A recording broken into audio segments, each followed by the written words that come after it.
Bendiciones, hermanos. Gracias a Dios porque podemos seguir estudiando su palabra.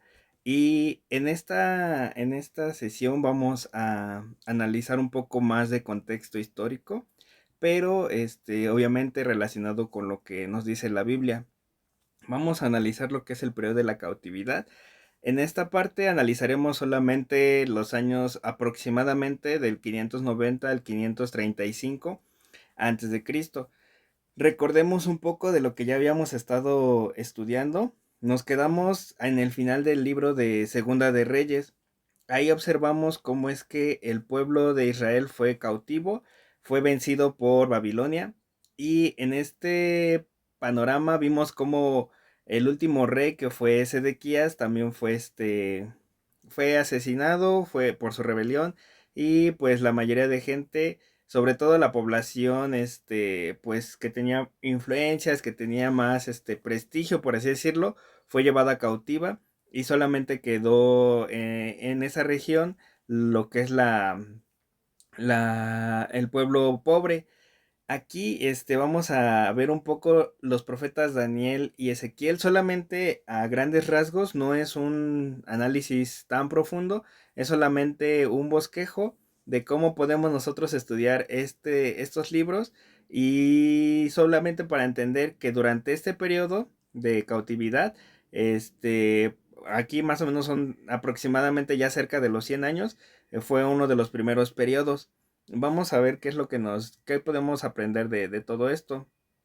Eh, Recordemos nuevamente que de la cautividad se presentaron, al menos hasta en este periodo de tiempo que les acabo de mencionar, fueron dos periodos.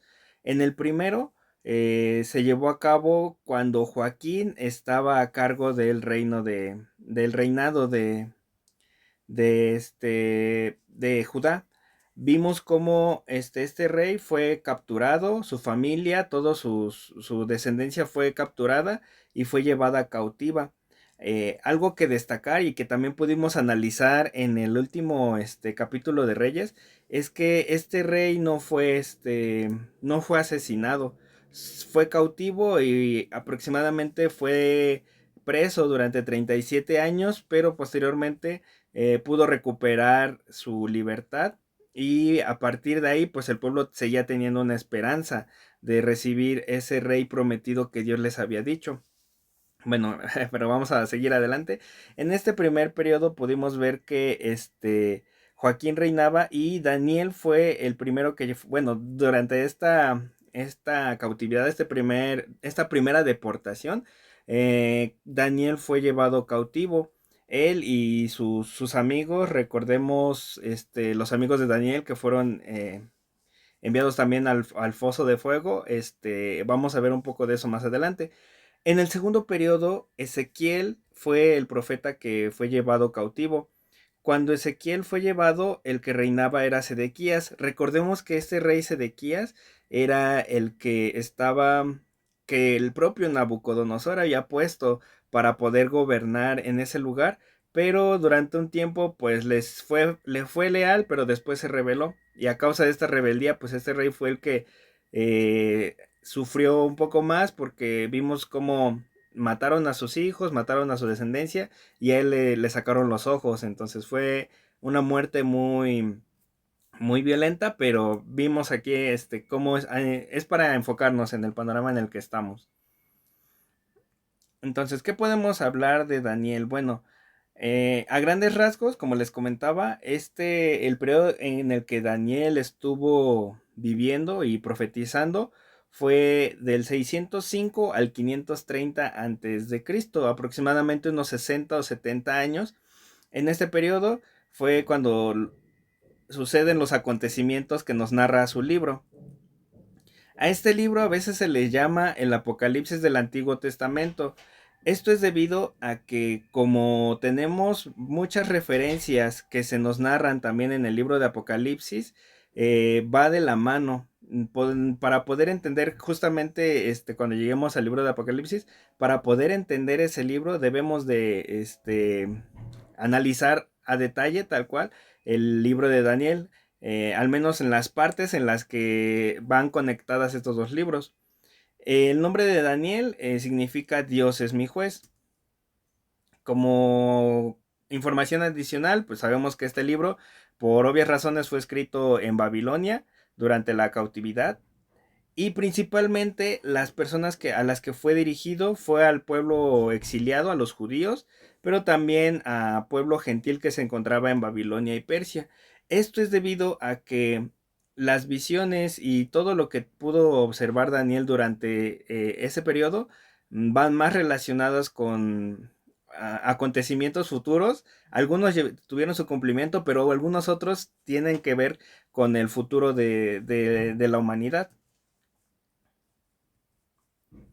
En contexto, pues podemos ver todo lo que es lo que llevó la vida de Daniel durante este periodo. Para empezar, Daniel era un varón estudioso, era un varón que llevaba cierta, por así decirlo, tenía cierto respaldo del pueblo judío, era de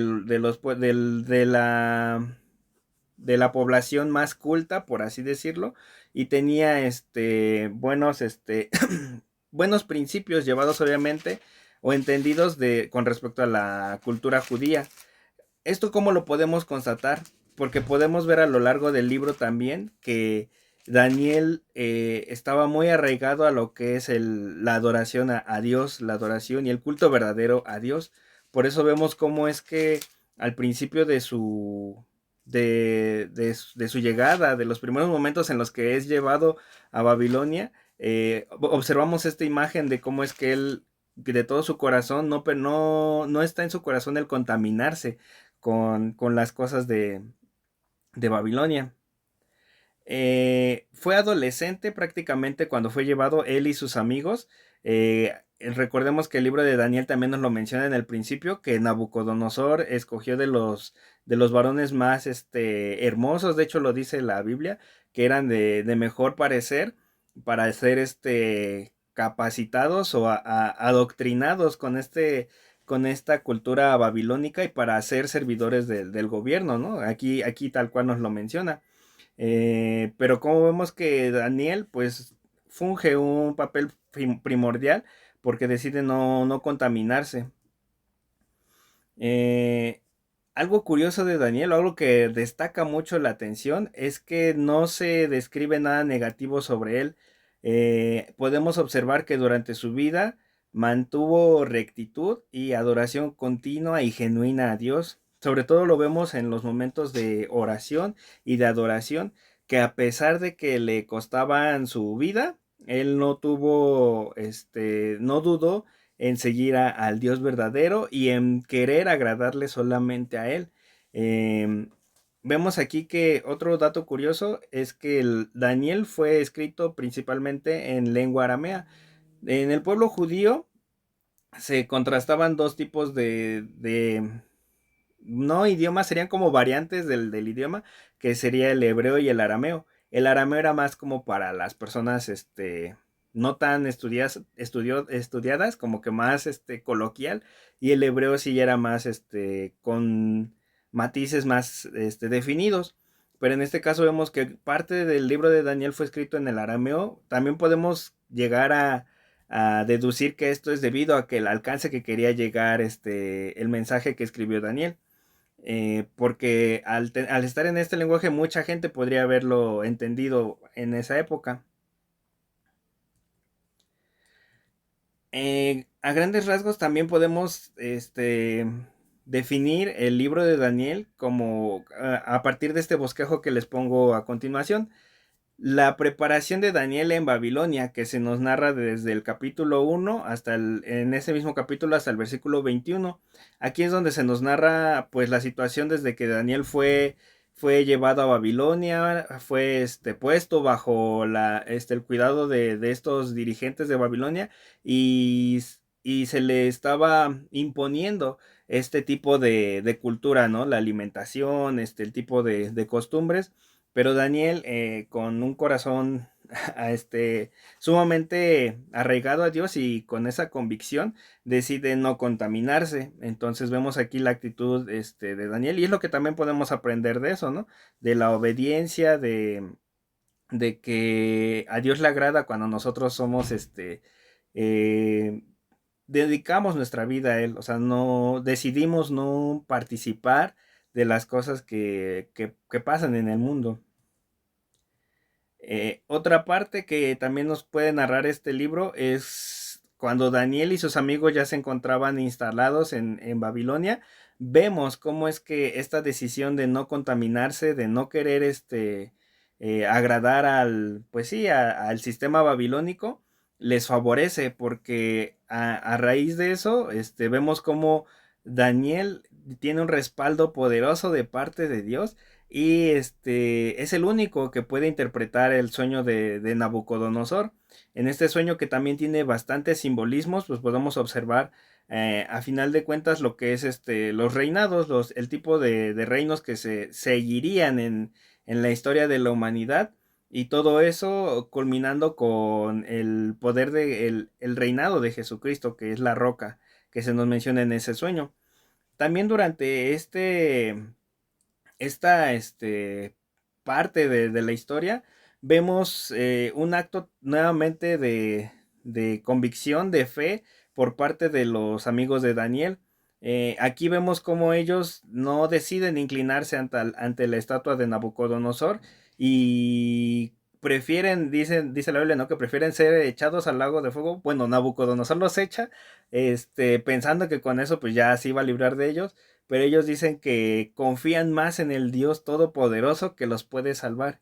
Y aún así, si no los salvara, dice la Biblia que ellos no se arrodillarían delante de esa estatua.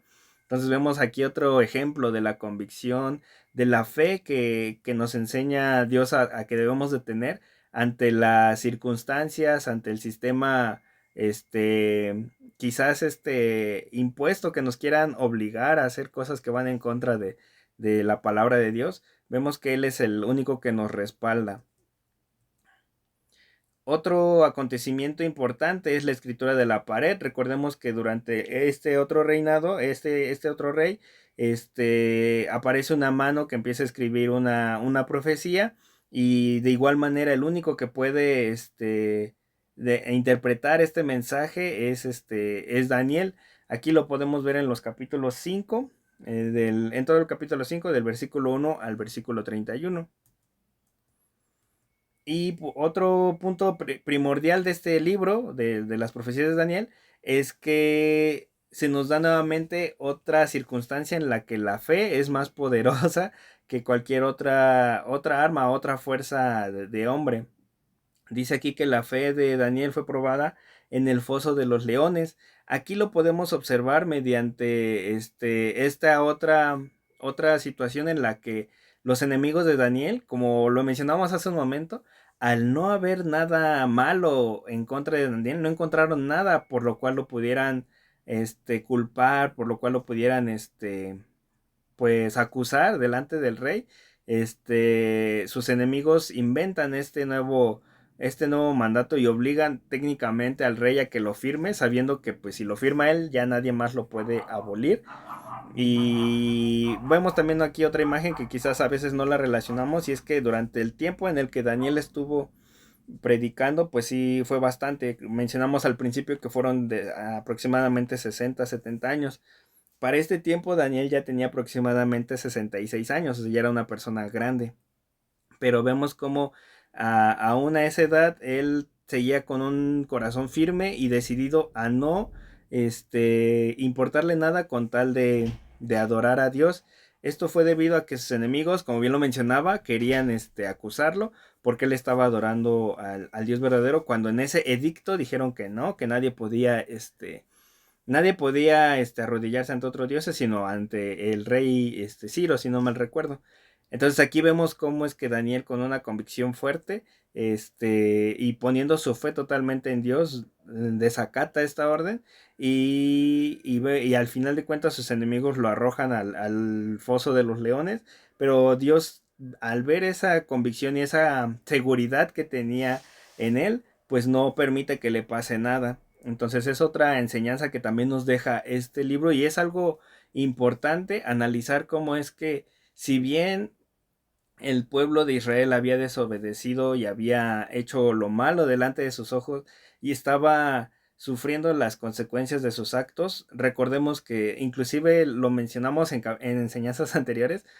Jeremías les había dicho que debían de, al lugar donde ellos iban a ir, debían de obedecer y debían de hacerlo conforme a lo que los dijeran, pero aquí observamos que siempre y cuando sea conforme a la voluntad de Dios, sea algo que en verdad no perjudique la convicción de adorar al Dios verdadero.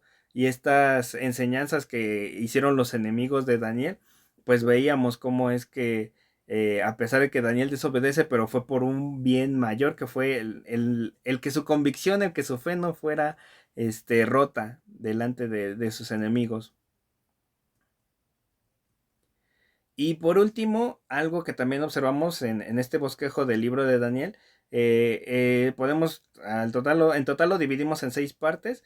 La quinta parte sería los sueños, visiones y la oración de Daniel. Esto se muestra desde el capítulo 7 hasta el capítulo 9 de Daniel. En esta parte quisiéramos ya nada más como que mencionarlo.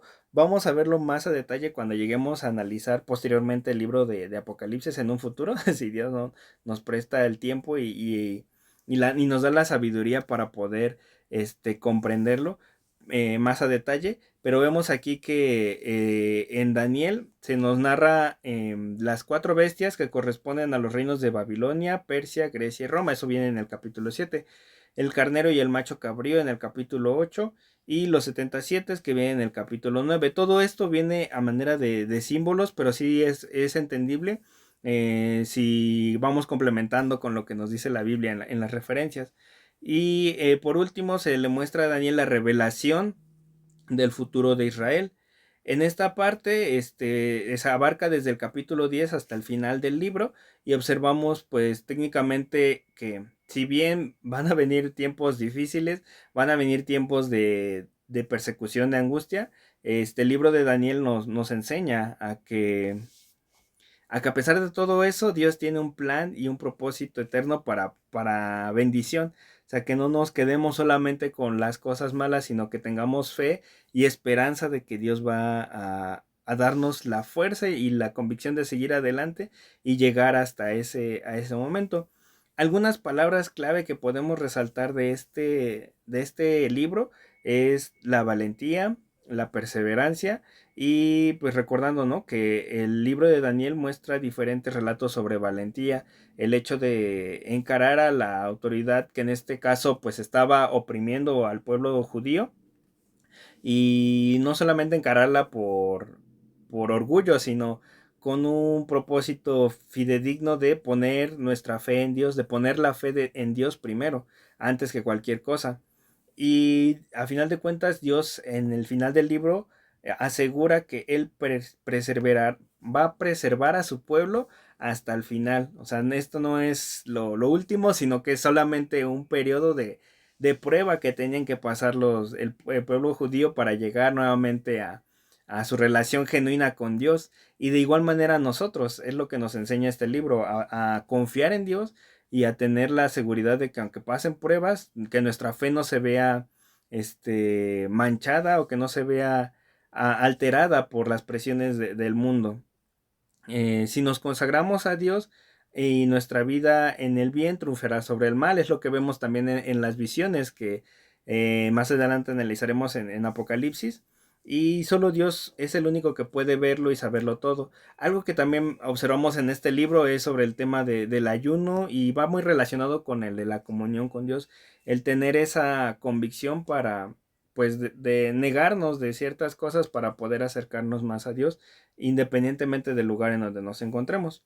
Y sabemos que pues Dios no nos abandona, Él sigue estando aquí o en cualquier lugar. En ese periodo de tiempo, aunque el pueblo no estaba en Jerusalén, Dios no es que se haya quedado solo en Jerusalén, sino que los acompaña. Él está en todas partes, o sea, donde fuera que llegaran el pueblo, incluso los que fueron dispersados, aún tenían la posibilidad de tener comunión con Dios. Vamos más adelante, otro profeta que se narra durante este periodo de tiempo, como lo mencioné en un inicio, es el profeta Ezequiel. Ezequiel, también era un joven profeta, no tan joven como Daniel en ese tiempo, pero sí era un profeta que también fue llamado durante el periodo de la cautividad. Ahora, este profeta tiene algo peculiar porque es considerado igual un profeta mayor y las visiones y todo lo que Dios le reveló también tiene gran énfasis en cuestiones del futuro del pueblo de Judá. El periodo de tiempo que abarca este libro es entre el 593 y el 65 antes de Cristo. Perdón, el 565 antes de Cristo. Alrededor de 22 años. Ahí tengo un error de dedo, no le hagan caso, es el 565. El nombre de Ezequiel significa Dios da fortaleza, que es algo que pues va muy relacionado con la situación del pueblo. Ellos necesitaban esa fortaleza para seguir adelante. Y al igual que Daniel, este libro se escribió en Babilonia y principalmente las personas a quienes iba dirigido este mensaje fue a los cautivos de Babilonia. Recordemos que hay muchos salmos y en el libro de lamentaciones también se nos narra cómo era la vida de los cautivos en Babilonia. El Salmo 137, para ser más específicos, es uno de los que narra esa situación. Al igual que Daniel, Ezequiel había crecido en Jerusalén y fue sacerdote en el templo. Ahora esto también nos da más claridad de lo que mencionábamos en el estudio de Reyes. Recordemos que Nabucodonosor, al inicio de empezar a llevar cautivo al pueblo judío, se llevó también a sacerdotes, a los que guardaban el templo, a todos aquellos que estaban ministrando también se los llevó. Entonces, Ezequiel fue parte de la segunda deportación, que reitero fue en el tiempo de Sedequías. Y aquí también, como bien lo menciona la Biblia, pues al ser un sacerdote también fue exiliado. Como lo mencionaba, es parte del segundo grupo de cautivos llevado a Babilonia junto con el rey Joaquín. Mientras está en Babilonia se convierte en profeta de Dios. Eh, Algo que se me olvidaba mencionar aquí en la parte de que fue llevado junto al rey Joaquín es que durante sus profecías va a tomar mucho en cuenta lo que es el cautiverio del rey Joaquín, es decir, que el pueblo llevaba el conteo de los años en los que Joaquín fue prisionero. Como menciona, mientras está en Babilonia se convierte en profeta de Dios. Ahí también lo menciona al principio del libro. Dice que en el año quinto, si no estoy mal, después del cautiverio, es cuando es llamado a ser profeta. Eso viene en el capítulo 1, en el versículo, en los primeros versículos. Otro aspecto que debemos de entender aquí es que pues como vimos también en el estudio de Reyes, el último profeta que estuvo activo, por así decirlo, durante el tiempo antes de la cautividad fue Jeremías. Jeremías ya estuvo profetizando alrededor de 35 años, ya era una persona grande cuando se llevó a cabo el asedio de Jerusalén. Y bueno, y Daniel fue como, nada más para tener el contexto, Jeremías, Daniel y Ezequiel eran contemporáneos, es decir, que estaban predicando, profetizando aproximadamente en el mismo, bueno, llegaron a coincidir en el mismo tiempo. Daniel, desde que Ezequiel fue cautivo, Daniel ya llevaba 9 años exiliado en Babilonia. Es por eso que se le conocía, era un profeta muy conocido y sobre todo pues todos los hechos que Dios hizo a través de él le dieron mucha fama. Y eso y aunado de que Daniel también era un funcionario del gobierno técnicamente. Tanto Ezequiel como Daniel eran varios años más jóvenes que el profeta Jeremías. Algunos estudiosos mencionan que Ezequiel tenía aproximadamente unos 30 años cuando empezó su ministerio y Daniel pues desde que llegó a Babilonia era un adolescente, o sea, era una persona muy muy joven cuando empezó a estar en Babilonia. Y el bosquejo general que podemos hallar en este libro también viene muy relacionado con el mensaje de Daniel, pero reitero, este profeta tiene menciones y símbolos que a primera instancia pudieran parecer más complicados, pero si analizamos el contexto y todo lo que ya acabamos de leer, podemos llegar a entender mejor el mensaje. Eh, el bosquejo tal cual es para que nosotros en un determinado tiempo lo podamos analizar con calma desde nuestras casas, pero ahorita solamente es un resumen para que entremos de lleno o tengamos una idea de lo que pasó en ese tiempo. En primera es el llamado y la comisión de Ezequiel, que como les mencionaba está en el capítulo uno en el capítulo 1 y en el capítulo 3 hasta el capítulo 3. Ahí es donde Ezequiel es llamado y pues como igual tenía ya conocimiento de ser un sacerdote, o sea, ya tenía ese ministerio, pues entendía el por qué había sido llamado también y sobre todo para dar ese mensaje a su pueblo, al pueblo de Dios que estaba cautivo. Otro punto que se narra en este libro es el juicio sobre los pecados de Judá. Eso viene del capítulo 4 hasta el capítulo 24. Es una parte muy extensa, pero se nos narra muy a detalle también y viene muy de la mano con lo que estuvimos analizando con otros profetas. Recordemos que el pueblo de Judá llegó hasta esta situación por no hacerle caso a Isaías, a Miqueas, a todos esos profetas que habían sido contemporáneos, o sea, que estuvieron profetizando durante los reinados de Ezequías, donde durante todos esos siglos no hicieron caso. Entonces Ezequiel también llega de cierta manera a recalcar ese mensaje por parte de Dios para recordarle a su pueblo el por qué estaban pasando por todo esto. El juicio sobre los gentiles, esto va muy relacionado con las naciones que estaban alrededor de ellos, que también fueron partícipes de que Judá cayera y obviamente que por involucrarse con ellos, llegaron a contaminar al pueblo. La restauración prometida a Israel y ese es otro punto primordial porque vemos cómo es que va también de la mano con lo que Daniel ya había mencionado. Daniel menciona que había un futuro para el pueblo de Israel, o sea que no iba a ser el fin y que el templo iba a ser reconstruido también, que es lo que se nos narra en los últimos capítulos de este libro, el nuevo templo y desde el capítulo 40 hasta el 48. En, Aquí es cuando les menciono que hay temas también importantes de Ezequiel, porque dice la Biblia que en este apartado que Dios siempre ha odiado y odiará el pecado. Es muchas veces en las que el pueblo se cuestionaba, pero ¿por qué si Dios nos había prometido que íbamos a tener un gran territorio, que íbamos a ser de bendición? ¿Por qué nos pasa esto? Bueno, pues es que Dios es justo. Y aquí menciona que pues el pueblo no había sido fiel a su llamado. Los caminos de Dios contrastan con los caminos del mundo. Muchas veces el mundo pareciera que está haciendo de las suyas, pero vemos aquí que Dios tiene un plan para su pueblo, tiene un plan para que su pueblo no se pierda. Otro punto primordial de este libro es el de que cada uno es responsable de sus propios pecados, pero juntos somos responsables por los pecados de nuestra nación. Recordemos la parte donde menciona que los hijos no morirán por los pecados de los padres, ni los padres por los pecados de los hijos. Eso es verdad porque, bueno, lo menciona la Biblia y va relacionado con esto, pero también los pecados que llegamos a cometer individualmente afectan el futuro de la nación. En este caso, Judá había sido pues sí, recibía este castigo por parte de todos aquellos que habían pecado en general.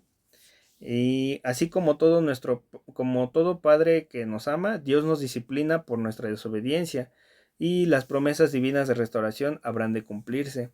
Es lo que nos menciona al final de este libro, que Dios, al ser un Dios amoroso, también es un Dios justo y debe de dar un castigo, una reprensión por esa falla.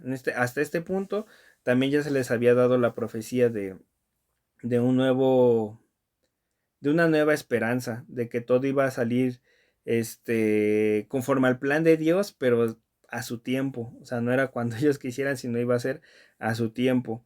Entonces es algo que nos menciona también aquí el libro de Ezequiel.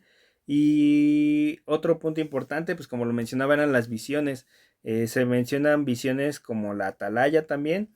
Estas visiones van relacionadas con los planes divinos, tanto inmediatos como a largo plazo.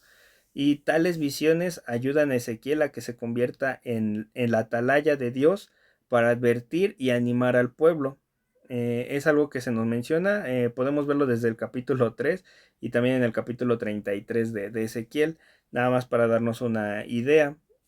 Entonces, como conclusión de este periodo de tiempo, podemos analizar en primera instancia la situación que vivía el pueblo. El pueblo estaba en una situación de desánimo, de angustia por el hecho de haber sido llevados. Con el caso de Daniel vimos cómo es que el pueblo estaba siendo obligado a llevar las costumbres de Babilonia, las costumbres que se les imponían, pero durante ese periodo hubo gente que no se inclinó, que no sucumbió ante ese sistema. Hoy en día también vivimos ese mismo panorama. Hay leyes, hay situaciones que se aprueban, que van en contra de lo que dice Dios, y como verdaderos hijos de Dios debemos de buscar el agradarle a Él, no buscar agradar al mundo. A pesar de que las consecuencias pueden ser malas, vimos el caso de Daniel que fue arrojado a un foso de leones, o sea, su vida estaba en peligro, pero aún así Dios no lo abandonó. Entonces es algo que nos podemos quedar con este periodo de tiempo del pueblo judío. Y por otra parte, en el caso de Ezequiel, pues también recordar eso, que durante ese periodo de prueba, durante ese periodo de exilio, fue cuando Dios en estos 60 años aproximadamente, entre 100 y 60 años, fue cuando Dios se manifestó más a través de visiones, en este caso con los profetas Daniel y Ezequiel.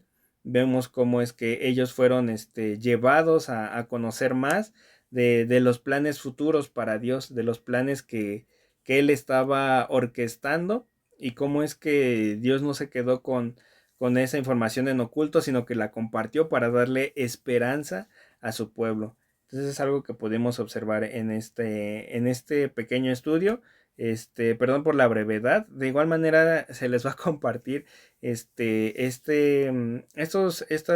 información para que podamos analizarlo con detenimiento en nuestros hogares, al menos darle una repasada para poder entender un poco más de lo que vamos a hablar. Por la gran cantidad de capítulos que tienen estos libros, quizás no es posible abarcarlos como veníamos así en los estudios anteriores, pero vamos a tratar de dar un resumen lo más conciso posible para que sea de bendición, hermanos. Entonces, gracias a todos por poner atención, y espero que pues estos ejemplos, estas dudas nos inciten más a poder analizar mejor la palabra de Dios. Bendiciones.